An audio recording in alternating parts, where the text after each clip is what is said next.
Hey all, and welcome back to Pokémon Sword. Today we're going to be heading south from Circhester, down the next route, and to a little place known as Spikemuth, which houses the first Dark-type gym of any Pokémon game, really. So, yeah, there's going to be a little bit of Pokémon encounters and fighting along the way, but Spikemuth itself is a very linear sort of place.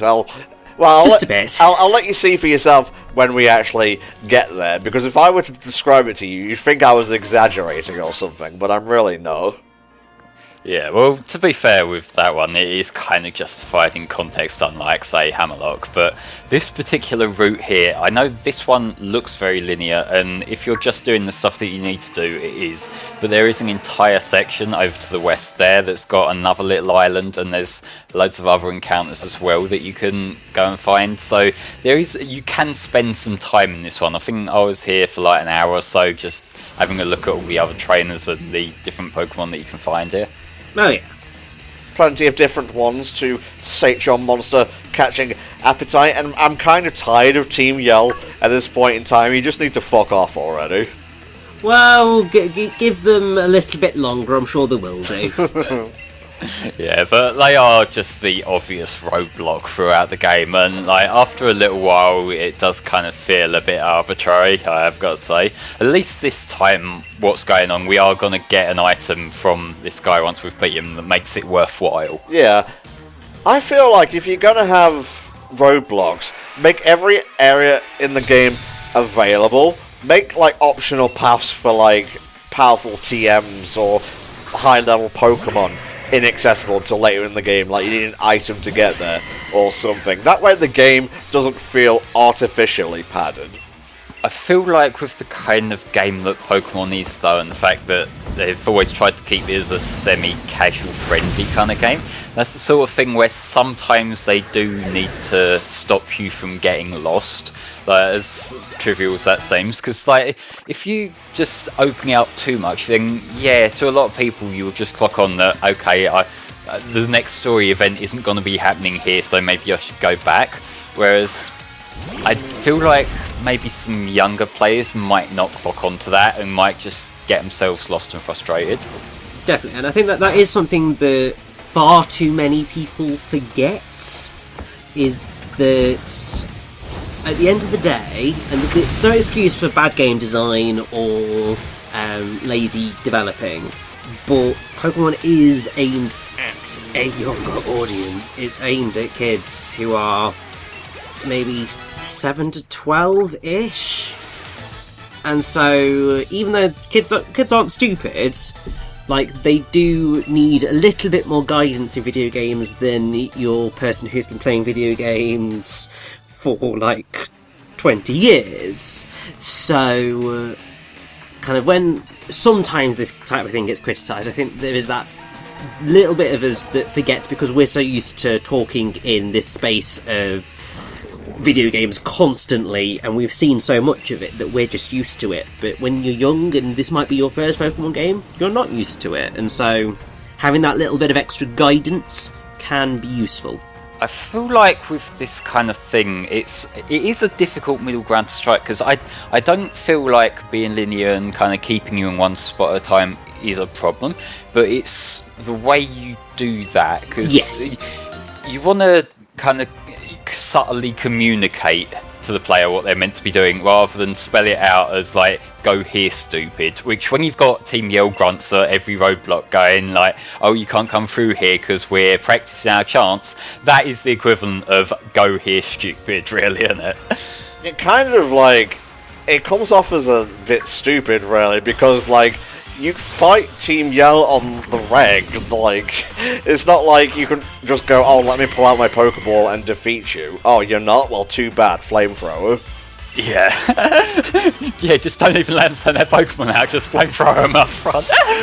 This motherfucker, when I tried to catch a Grapploct in Shield, I must have went through like 20 Ultra Balls, and I didn't catch him in the end. His catch rate was so low. I thought the game bugged when I got him here in one quick ball.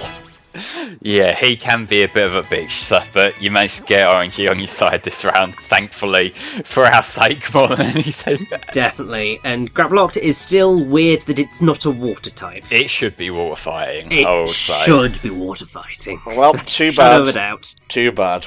No, sorry. I suppose if it was water type, then Tom wouldn't use it, so... Yeah, it's true. It's It just his would way of sneaking on the team. magically go straight back in the box. Although Grapple-Locked is going to be with us just for a little bit, and it will come in handy in the final gym. Mostly because I'll just need a strong backup. Because look at that, level 50 right now. Yeah, that is a pretty good high level. Yeah, this is one of the fixed encounters that whenever you come in this route to start with, he will be waiting there. There is another one on this route, like slightly off to the side, which is a Glalie, that I think he's level 55, so he's too high level to catch the first time around. But if you go back, then you can get him. Oh, neat. And I will say that Glalie is not a Pokemon that I've gone out of my way to use in the past, but when I did play, I think it's Omega Ruby, you get the one from the demo that has the Mega Stone attached to him by default that you can transfer over. Oh, yeah. And I did use that one on the tail end of my Omega Ruby run, and he was actually really useful in that game. Okay. You got to spice up these anecdotes a little bit, Flame, because you always tail off at the end. Well, I was kind of hoping you'd have something to say about Glalie, but apparently you don't have anything to say about the scary cat face ice snowflake No, I don't, thing. because it's not a Pokemon I use. Why would you expect me to have, like, a story prepared for that? What, you don't have a story for every Pokemon going? No, I You don't have actually. this long-held memory of this best mate Glalie you had? What's wrong with you? Do I look like Rishi with Wikipedia at the ready every single part?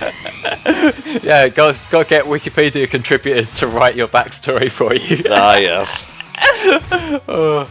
Isn't this guy cold being barefoot on the ice? No, this is how they train, mate. Yeah. Yeah, but don't they train by getting cold? Wise words. We say this, but there are also swimmers on this route that are in their swimsuits. I feel bad for beating the guy, Jesus. I will say, like, swimming in freezing cold open water is not actually all that unusual in the UK, because there are definitely more than a few people who, as a yearly tradition, I'm pretty sure go swimming in the sea every New Year's Day. Like, whatever the weather, out they go, jump in the sea, even if it's freezing as anything. And then also there are just people who do like open water swimming and like just swim in lakes no matter the weather, and honestly they're crazy, but if they enjoy it and it's helpful to them, then hey, go ahead, do it. Not hurting me, it's slightly terrifying. We'll just quietly judge from the sidelines. Yeah, oh boy. Horrible memories of the totem fight in Sun and Moon. Oh yeah, I think I deliberately overleveled myself for that totem fight, because it can be a bitch. Well, when the fucking assist Pokemon comes in, that's when it gets tricky. Well, that's just the case for them fights in general. I really didn't like that mechanic in Sun and Moon, like for the wild Pokemon, because it would just mean that it drags out the battles a lot longer than they needed to. Yeah. And especially like the normal, like day-by-day wild encounters, and you're trying to catch someone, but you have to keep killing off their mates who show up. Like, just, I didn't like that mechanic, and I'm really glad it's not back here. I think I liked it in principle, and I think if it had only been used in certain circumstances, not the totem Pokemon because they were challenging enough as it was. Yeah. But in certain circumstances, it was fun. But it was when it just sort of kept continuing and continuing. And I'm sorry, but Wailord is not that size. It's so much bigger. Yeah, they didn't at all scale the Pokemon in this game, which, when you compare this to, say, like Colosseum and XD, where they did scale them, it is really noticeable here. Ow!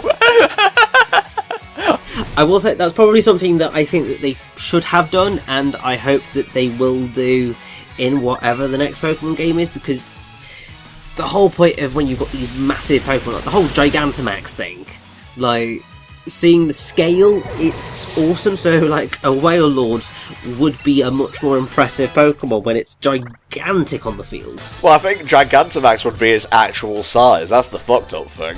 Yeah. Oh yeah, I would like to see like a to scale Gigantamax right now that just completely flattens the whole stadium. Oh lordy. I'm just gonna take this. Yeah. Whilst we sort of roam about and stuff is happening, I'm going to see if I can find out something. Just to save You gotta finish your sentences, Rich. You know I hate when you don't. Meanwhile, why are we back in this route that we're not actually in this time? What? Like, the backdrop is the route from earlier, isn't it? The one where, like, you had the foxes and the berserkers wandering around. It's all connected, I guess. I don't know, Flame. Why are you asking me if they're reusing assets or not? You know what company made this game. Yeah, but you're the one who recorded it, so it's your fault. You are struggling for commentary right now, you fucking hack. I'm always fucking struggling. You know I bring absolute bare minimum to these things, and yet you still put up with me. Yeah, well, there's no one else who's going to, like, I don't know, record shit for me, I suppose. Although, Richie, yeah, make Richie work. I'm sorry, you've only got 2 more video game playthrough recordings coming out of me, and that's it. Okay, fair enough. You'll get the bug again one day. I will not. So, just to sate my curiosity, I was just like, so would a full height Whale Lord be bigger than a Gigantamax Pokemon? And the answer is no. So, full height Whale Lord is 47 foot and 7 inches. Big lad. A Gigantamax Charizard is 91 foot and 10 inches. Okay. So, we're basically talking like Gigantamax Pokemon are about double the height of a regular Whale Lord. There goes my joke down the shitter, I suppose. Although, obviously, if you had a Gigantamax Whale Lord, then we'd be in business. And to be honest, that would be kind of hilarious. Come on. Yeah, redemption!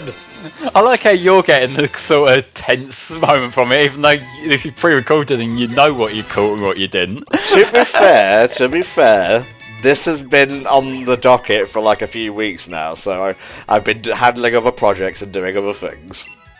This is true, and also, you know, we've kept delaying recording this particular session. For various reasons. Okay, Richie, fine. Just put it out there, why don't you? Look, alright? I'm not perfect. Sometimes I eat too much pizza and need to sleep. Let me think about it. I'm not sure my Pokemon are ready yet. Oh no. Oh no, did I just blow it? Oh, phew.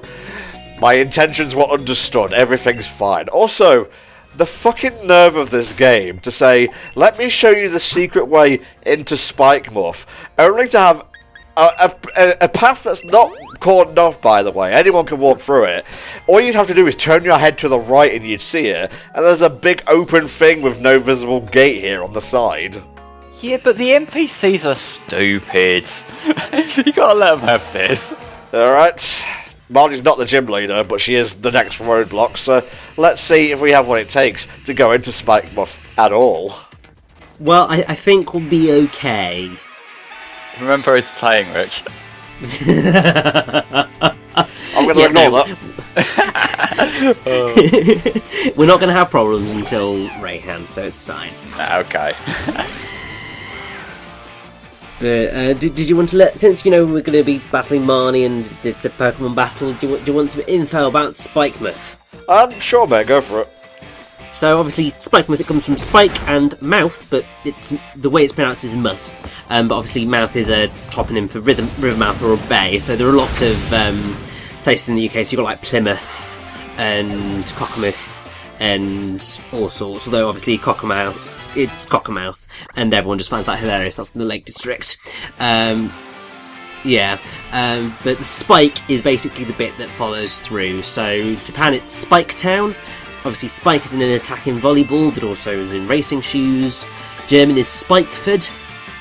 Ford is type of shallow crossing. Spanish is Pueblo Crampon. And I'm just like, what the frick is that? But a crampon is a traction device attached to footwear to improve mobility on snow and ice during ice climbing. And then French, they call it smashings. So smash is a shot in tennis, and then Thanks for clarifying that. ings is a suffix for the people of a British town. Italian is Spikeville. That sounds cool. And then it's for Chinese, it's Yanding Zen or Yang, and Yangding or Yimdang is sharp spike. Okay, So cool. it's pretty consistent, but smashings just make me laugh. But I think I like Spike Myth the most. Smashings is my favourite, but that's because I'm a 12-year-old. I'll flame. This is what you should expect from me by now. But yeah, he's Grafty's back. Yay, I'm going to punch this chav motherfucker into the dust. He's a great Pokemon. I don't know what you guys' problem with him is. He hangs out at street corners and makes me uncomfortable. Yeah, look at it. He's glowering at me. They always glowered. Maybe that's because you're shit-talking him. You know what? Maybe you're right. Maybe I'm the one who goes around and accosts people for money and whatnot, Flame. Maybe it's me who's the problem. I'm glad you finally realised. Honestly, I feel a lot better for opening up now, so maybe now is when I can finally take that step forward. And now, to be fair, should I start talking about my secrets? No, not at all. You keep those secrets to yourself, you fucking degenerate. Oh god. Christ. Morpeko, yay, I better not get fucking bite flinched again. He's a more Pico. Even if you do, you'll knock it out the next turn, hopefully. Yeah, we'll see. Oh god. Look, it's just a pellet, alright? It's a pellet that you eat, alright? It's like a fucking Tic Tac, a multicoloured one. It reminds me of them little fucking mascot characters from the Enter Zero Wing. I forget what they're actually called. You know, the little bean things. That was an LP we did a while ago, and honestly, it was a filler one anyway, so all information is purged out of my mind. That filler LP where we talked about memes for like an entire part. Yeah, essentially. Although, to be fair, I did get a no damage rundown for it, so it wasn't like we were half-arsing our filler LP. Well, I mean, yeah, I didn't half-ass the commentary or anything, and it was enjoyable, it's just not really what I can see people ever going back to. You wait, someone's gonna, like, say that that's their favourite we've done or something now, just to fuck you over. Oh, well, I'll fall for it every time. Come at me, bro. Alright, we done here. Goodbye. Finally, the cat beats the mouse again. More like a gerbil or a hamster than anything. It's a little rat thing, who gives a shit? Oh no, you beat my dark types with very obvious weaknesses, blah. To be fair, her family clearly have a specialty. Yes, a brain specialty that needs to be corrected. That's not what I was getting at, but okay. You know what, we'll just leave these rusted barrels outside. They complete the decor, really. They really do. It's like, mwah, the mise-en-scene's just perfect. Yeah, see, if this is outside, but all our promotional media for our town, we take photos inside, then it's fine. No one will hold it against us. I sense subtext here, but for the life of me, I can't figure out what it is. Basically, Spike was a shithole, that's what I'm getting at. Okay, fair enough, mate. I like Spikemuth. As you will see, it's just a straight line to the right. And it kind of smacks of being rushed towards completion, but for the life of me, I can't help myself but like it. I like the tone, I like the boss fight, I like just the music and everything that goes with it. Yeah, sure, it should have been, you know, more labyrinthine to confuse the player, I guess, but otherwise, I'm fine with it. Now, see, to me, the straight line layout, that part is fine to me. What sticks out to me as being the obvious rush job is the fact that none of the houses are actually filled. Like, if there were a few places you could go into along the route, then it wouldn't be that big of a deal, but because it's, like, there's literally no substance to it beyond the straight line, that's what makes it obvious that it's a bit of a rush job. Yeah. thing. So those aren't offensive words written on the shutters there. So this isn't realistic. No, at all. just like I don't know, Leon's a twat or something like that. That is like the biggest fuck you to authority in this game. Yeah, because the policemen are all happy and whatnot, which is would you call that blue washing? What the fuck? Is that an actual word people use, or is that something you just pulled out your ass? No, I'm just trying to think of a better way to gloss over the police's less nice characteristic, shall we say. Look, I know Sting can be a bit outspoken sometimes, but some of their music's alright. Nice. But yes, we have Team Yell here, and they're doing the usual Team Yell things of Lanoons, some of the Fox Pokemon that I can't remember the name of. Thievul and Nickit. Yeah, and it's basically just them doing their usual shtick. They are EXP fodder, get out of here. Basically, yeah. One of the things about Spikemuth that, I mean, part of me kind of goes, I like it, but then part of me is just like, is the fact that it's basically a less good version of Potown from Sun and Moon. Yeah, you're not wrong, honestly. Sort of, yeah. Like the atmosphere is slightly different in the fact that Potown was like it was a sort of ghost town that had just been inhabited by the enemy team, whereas this is just like a rundown town that is otherwise functional. Yeah, but sort of in terms of obviously villainous team, kind of hometown that's covered in graffiti and kind of a whole bunch of crap. They're sort of the vibe is similar. Why is there a Mr. Mime here when it uses psychic type attacks and the specialty of the town is dark? Because he's the one who can put up the invisible wall, so he's doing his job. Yeah, but he's like in enemy territory right now. Who owns this Mr. Mime? I don't know, but I'm kind of loving it here because also it just makes me think about the Detective Pikachu film and the Mr. Mime interrogation scene, which is still amazing. And probably the best part of the film, if I'm honest. See, I still haven't got around to watching that yet, but it's on my things I will get to. But in terms of Mr. Mime, I will say that it's interesting that after all these fucking years of Ash's mum having Mr. Mime, like Ash is actually using it on his team now. Yeah, that's weird. Also, he caught a fucking Dragonite recently. Yeah, which is funny to me because you can't get a Dragonite in Sword and Shield, so they're just showing that they're completely like abandoning the following the game's approach this time. Well, that was the point of the more current anime anyway. It's not just Galar; they're going all over. It's more trying to push Pokemon Go more than the main series games. That's the vibe I get. Well, I suspect it's just pushing Pokemon in general rather than any specific game, which I think is probably the best tactic. Well, you say forward. that, but the new partner is literally named Go. Well, I mean, yeah, there is that. He is a burly motherfucker, and that hair is prehensile, so don't come near it. I will say I'm not fond on this design. I get the appeal of it, I just don't really like it that much. In terms of like the more human-shaped kind of Pokemon, I would rather go to something like Machamp. But at least it's getting an attack that isn't fucking Dark-type now.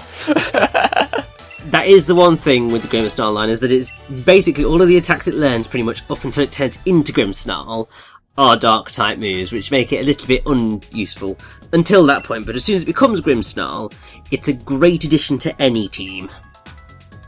Yeah, but it still looks hideous, and I'm really fussy about that. You're fussy about a lot of things, aren't you, mate? Christ. No, I'm one of the most open-minded people out there, you know? No, I'm just a doormat is what I am, Tom. Just walk all over me, why don't you?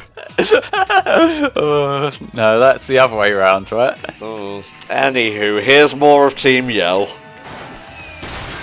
Ow, my fucking ankle. Jesus Christ. Oh, it's a shame we didn't get to see the impact, because you know one of them would have stumbled as he stood up. You know for a fact they wouldn't have animated that, come on. Well, that's why they cut away, so they didn't have to. Alright, what have you got? Let me guess. Is it going to be another Lanoon? No, it's a Scrafty. This guy's got a good Pokemon. Yeah, he sort of killed the chav. You know, to some people that could be considered hate speech. Yeah, well, you're not a protected class, so go fuck yourself. Fireball! Ow. That was slightly inconvenient for Scrafty there. It's okay, he'd had a lager beforehand, so he was a little bit buzzed. You can see he just threw his can on the floor next to him. Yeah, there it is. I'm not going to add a fucking can in post, alright? What do you think this is, Barry era Game Grumps? No, nowadays you just got to flash up really random, unfunny shit instead, haven't you? Oh, don't get me started, and I literally mean it, do not get me started. No, go on. I know you're a big fan of modern day Game Grumps, don't you? Must resist evil. Take the bait, take the bait. For once I shall not take the bait. Can I just say, I'm so glad that I generally steer clear of most sort of majorly popular YouTubers, because I can't be doing with it these days. You're a hipster, got it. No, also, we noticed, like, what group do you think you're hanging out with? We're not the A-listers.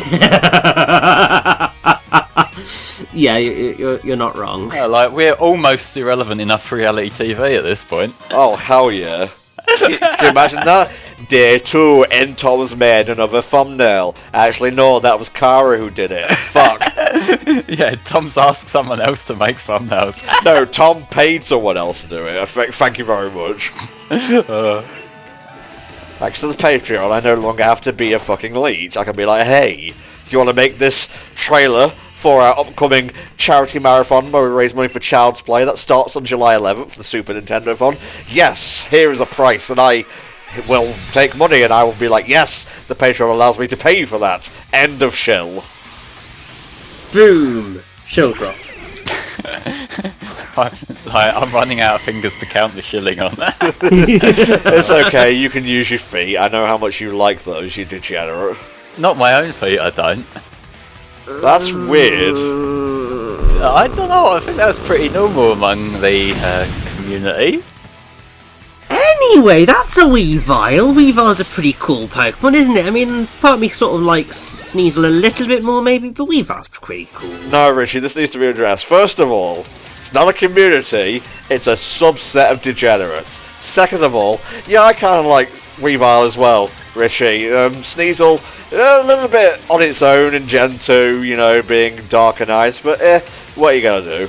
Sneasel I like because for a period of time, and even in some prints today, it is very useful in the TCG. And you like its feet? Yeah, we got it. So no, I'm not talking about its fucking feet. It's like Sneasel's an ice type, so its feet would be too cold for my taste. But when it comes to Sneasel in the TCG, for a period of time in the early Neo era, like the Sneasel card was actually banned for being OP because it has a beat up attack, and what that does is that you get an extra coin flip for your multiplier for each extra bench Pokemon you have, and so that means that in an era where a lot of Pokemon have like 60-70 health, you could potentially get, I think, up to 120 damage output in a turn. Ooh. So yeah, they kind of nerfed that and only recently brought it back. Now a lot of Pokemon tend to have more health in general, so it's not quite as broken. Mm-hmm. Oh, I think a bomb is about to be dropped. Where's the other half of the pincer attack? Yep, that's right. Team Yell were actually Spikemuth gym trainers all along. Nobody saw that coming. Was that really a twist that needed to happen? Sure. Like, so the thing is, like, it's literally been spoiled in the fact that the gym's logo is obviously the Team Yell logo. So, like, if you haven't pieced that together, like, I don't know. Yeah, true. I will point out, I didn't necessarily realise it, but that was only because I really wasn't paying that close an attention and was just like, well, you guys aren't that important. It's clearly a certain Gem and Rose who's the primary villain, so really you guys can just go jog on. So when it got to this point, I was just like, oh, that's quite fun. Anyway, time to die. Yeah, time to die. Fireball in your face. He didn't die, Tom. You let me down. It's fine. I'm not panicking. No. Now is the time for me to fuck.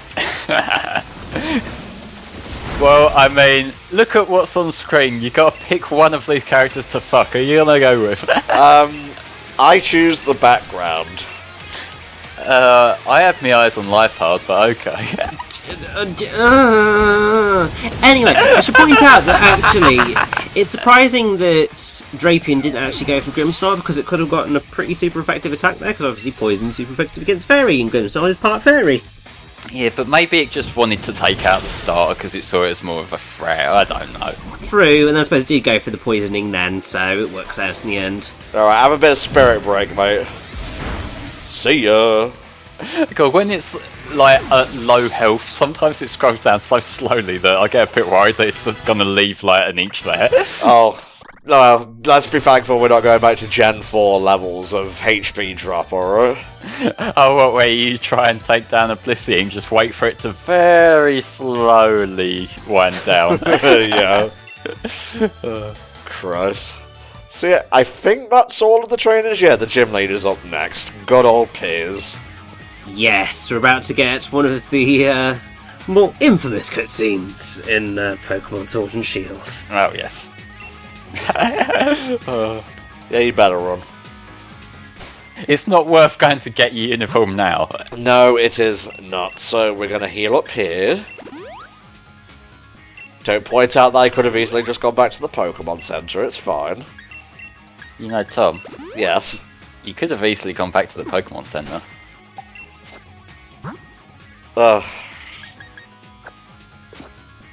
I'm not even sure if that's like a joke or just a pathetic attempt at a comeback, but whatever. The gym's done now, so we should all shut our gobs and then open them again, because that's how commentary works.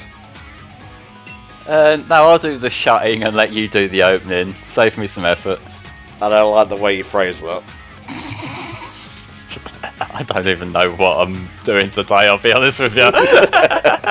Alright, so yeah, Piers is not really doing a very good job keeping the town up and running and whatnot, and all Team Yell wanted to do was make sure that Marnie would be the one to get the Champions Cup, but unfortunately they forgot to take into account that their team lineup is shit.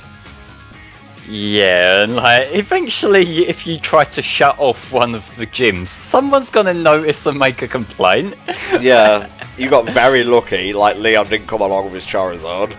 Yeah, because like, it just swept the whole fucking town in one breath.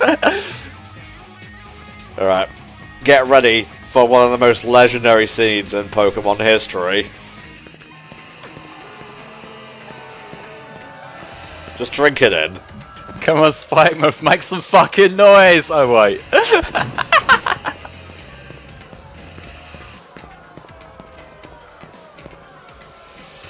It sounds like they're booing. Yeah, first of all, they sound like they're booing. Second of all, it's so awkward. Third of all, you couldn't even have some gibberish coming out of his mouth. Yeah, like, while I am definitely in line with the people who say I want voice acting in Pokemon now, there is no excuse not to. I would just take gibberish. If they didn't want to do actual blooming voice acting, just at least give me gibberish. It's at least something to make scenes like that far less awkward. Easier solution. Like, if they don't want to do voice acting, if they don't want to have some like awkward gibberish going on, just give him a guitar and have that scene of him just playing that solo that we heard in the background. Yeah, well, think back to Gen 5, by the way, in Black 2, the poison-type gym leader there. She had little audio things going on in the background, so there's really no excuse. They're both singers. Yeah, but like, I mean, like, if you're gonna cut corners, then just give him a guitar. It'd be cooler and it'd fit his aesthetic anyway, so you know. That being said, on the flip side, he gets his own unique battle theme, which is one of the better tracks in the game. And also, it's a really cool fight. And what's actually quite cool about the battle music is that it's remixed from the music used for the final battle against N in Pokemon Black and White. Didn't actually realise that. Anywho, Dark-type gym, the first in the series, we can all finally die happy. So, let's get a little bit of Spirit Break in there. After a fake out, of course, because why not? It's Dark-type. Why wouldn't they have fake outs going on here? And I must break you! Not quite, even with the 4 times weakness. Yeah, Grimmsnarl will get there. It's okay. This one can take a hit unlike its 2 previous forms. Yes! Shame it can't take 3 hits, judging by the health it's at. Yeah, well, that's what potions were invented for, Flame. True, yeah. But Piers' gimmick here that we'll see over the course of the fight is that unlike the other gyms which are held in stadiums which have Dynamax spots, Spikemuth doesn't have one, so this is a very traditional kind of gym battle. There's no Dynamaxing, there's no gimmicks to kind of keep it all going. It is literally, we fought the trainers and now we're fighting the gym leader. And honestly, in this game, I actually kind of appreciate just having that breath of fresh air with this. Yeah, honestly, like, you may think it's just lazy and whatnot, but the lack of the Dynamax capacity fits the town, so it doesn't really feel completely out of place. If it was like a big metropolis, like Motorstoke or something, yeah, there'd be no excuse for it. But this place is run down and is basically a shantyburg. Holy shit, that hit hard. It sure did. I will say Obstagoon is a Pokemon design that I do really like. Agreed. I liked it at first, but just seeing it in actions just made me appreciate it even more. Yeah, well, it looks like it was about to start a rant about why my favourite cartoon sucks shit, so really, I'm just gonna put it in some, like, fucking superpower. I'm gonna send it home to Mama. Goodbye. Like, I want to see him, like, properly with his arms folded now, doing the pose. The one. Oh, boy. You weren't there when he was first announced that, because there was a ton of that. I saw a few shops, but just like that seems like it'd be so fitting for his character as well. Most likely. Anyway, since this is going to wrap up pretty quickly, do you want the quick rundown on Piers? Sure, mate. So, uniform number is 61, which is Warui, which means bad. His Japanese name is Nezu, which comes from the Temple Juniper. Piers probably comes from the fact of it's Juniperus. Also Pierce, but Juniperus because obviously Juniper. German, it's Nez from Nezu. Spanish, it's Nerio from probably Enebro, Juniper. French is Peterson, which comes from Peteron, common Juniper. Italian, Ginepro, which is the Italian word for Juniper. Korean, Dusong, Temple Juniper, and that's basically your lot.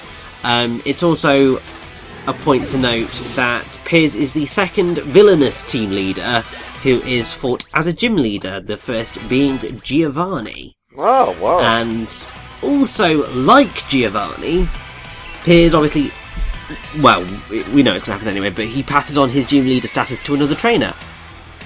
And incidentally, both of those successors were introduced as rivals before they became gym leaders. Also, unlike previous villainous leaders, he's not evil or a villain.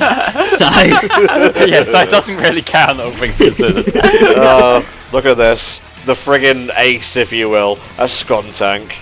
I think that his ace really is the Obstagoon, but I feel like because they don't have a specific Dynamax one set, he's probably just using the standard trainer AI of it tries to counter pick you rather than specifically saving one for the end. Oh yeah, for sure. Because when obviously there's post game stuff, we know this. Obstagoon is the one that he keeps bringing back then as well. So it feels like that's his main pick. And there we go. Piers is done and dusted. Honestly, while it's an easy fight, the very first Dark-type gym in the series made a good impression, I think. agreed. Yeah, both in terms of the Pokemon he used and the setting is fantastic for a Dark-type gym. Just voice acting! Next time, do it! Tapper, tapper, tapper. God almighty, Jesus. Can't get over it. I don't think anybody else can either. I like how it looks like the TBL crowds have been put behind bars there just to stop them interfering. Well, maybe they were, Flame. Maybe they were. Here's your Dark Badge. And that guy in the background there by the stall, if you bring him an Obstagoon, you can trade it for a Kanto Mr. Mime. So it might actually be his Mr. Mime, the one that was blocking us off earlier. Oh yeah, we'll get to look as interesting as you guys do. Cool. Yeah, wow. Right, here comes Marnie, right on schedule. No, but you don't learn anything from winning all the time. She'll learn from your losses and learn what not to do to beat you next. You don't have to kind of teach them all here. You can just say that it's cooler when you win and it feels good. Well, that's true, but there's a quiet dignity in losing, so long as you don't take it like a little bitch. Oh, but I like screaming at people. Based. Well, I think that's a noble thing to aim for, Marnie. I don't know why there was a poster of Psyduck back there. It doesn't really fit with the vibe of the town, but whatever. Look at all them with the exact same crying animation. Oh, the absolute state. Although some bigger RPGs tend to do that as well, but I'm not making excuses here. It should have been better. Anywho, this was Spikemuth, that was Piers, and yeah, I had a good time here, but there's only one more gym left, and when you know it, it's in the very next part. So, we're going to head back to Hammerlock. Oh, and it seems there's some crazy shit going on right now. So, going to cut things off here, and we'll see you next time when the Pokemon Sword playthrough continues, and we find out just what happens there. But maybe we won't get involved. Of course we won't. See you then.